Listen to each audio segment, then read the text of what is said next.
उनके पक्ष में कानून बने और उन्हें सुरक्षा संरक्षण मिले।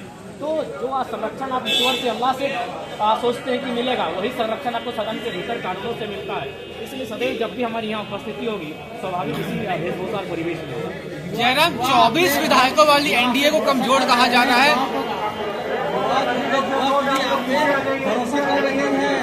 देखिए, युवा मैंने भरोसा किया है तो युवा के मुद्दों के साथ मैं हमेशा प्रखर रहूंगा और उनके सदैव साथ खड़ा रहूंगा। जयराम जी, ये आपने अभी कानून की बात की, लेकिन कल से एक आपका वीडियो वायरल है जिसमें आप किसी नाजिर को बोल रहे हैं कि पटक के मारेंगे।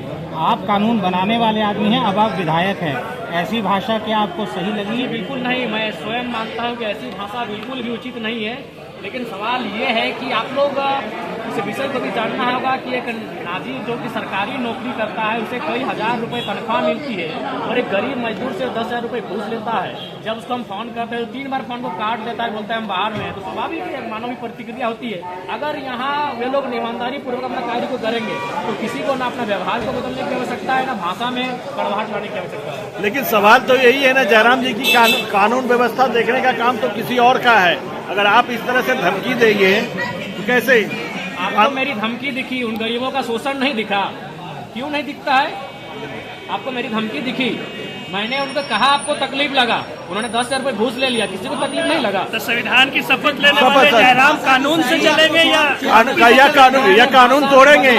आगे सामने वाले पे निर्भर करता है, 100 में से एक मिस्टेक होगा। जयराम जी, आपने संविधान का शपथ लेने वाले जयराम जो है संविधान से चलेंगे या धमकी से चलेंगे? संविधान से भी चलेंगे और जहाँ एग्रेशन की आवश्यकता होगी एग्रेशन से चलेंगे। प्रधानमंत्री चौधरी चरण सिंह का भी एक कथन था कि देश के किसानों एक नजर रखना खेत खलिहान पे और दूसरी नजर रखना लाल किला के मचान पे। लाल किला के मचान का अर्थ है हाउस, चाहे पार्लियामेंट का हाउस हो या असेंबली का हाउस हो। और हम जब भी किसान पुत्र है, जब भी हम लोग खेतों में प्रवेश करते हैं, जब भी अपने खलिहान में प्रवेश करते हैं, खेती का कार्य करते हैं, तो हमारी आस्था, जो आस्था खेतों के प्रति है, वही आस्था इस सदन के प्रति होगी। क्योंकि सदन भी कहीं ना कहीं हमारे लिए इसीलिए बनाया गया है ताकि यहाँ हर चीजों का अधिकार की बात फसल नदी का होगा, फसल खाद्य नीति का होगा, फसल निर्माण के रोजगार का होगा। जयराम, एनडीए 24 सीटें लाई, उसको कमजोर कहा जा रहा है। अकेले जयराम कैसे सामना करेंगे 56 विधायकों का? देखिए, मेरा मानना है कि एक रहे चाहे 100 रहे, आपकी संख्या मायने नहीं रखती है, आपके विचार मायने रखते हैं। तो जब मैं अपने तर्कों को यहाँ प्रस्तुत करूंगा, वो तर्क तमाम आपके चैनल के माध्यम से पूरे राज्यवासी देखेंगे, तो उनमें तय करेंगे कि जयराम महतो अकेला अपने जो बातों को रख रहा है वो 56 पे भारी पड़ रहा है या फिर 56 उन पे भारी पड़ रहे हैं, वो राज्यवासी तय करेंगे। आपके अलावा 80 विधायकों में बेहतर कौन लगता है आपको? देखिए, अभी ये मेरा पहला दिन है जब मैं उनके साथ बैठूंगा, मिलूंगा, उनके व्यवहार का आकलन करूंगा, उसके बाद इस निष्कर्ष पे मैं पहुंचकर बात करूंगा।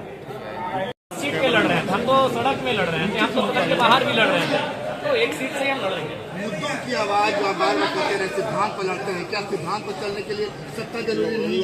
बिल्कुल जरूरी है। मैंने अपने इंटरव्यू में भी कहा था कि सिद्धांत और सत्ता दोनों विपरीत दिशा में है, लेकिन कभी कभी सत्ता को हासिल करने के लिए आपको सिद्धांतों का त्याग इसलिए करना पड़ता है कि आपकी जनता आपको सत्ता में काबिज होते हुए देखना चाहती है, क्योंकि जनता की समस्या का समाधान सिद्धांत से नहीं, सत्ता से होगा। 5 साल में कभी ऐसा भी मौका आएगा कि आप सत्ता के साथ हो सकते हैं? देखिए, ये तो सरकार की कार्यशैली पर निर्भर करता है और हमारी जनता, जो 12 लाख जनता और उसके बाद जो झारखंड की जनता है, उनके प्रति जो सरकार का रवैया रहेगा, उस रवैये पर निर्भर करता है। तो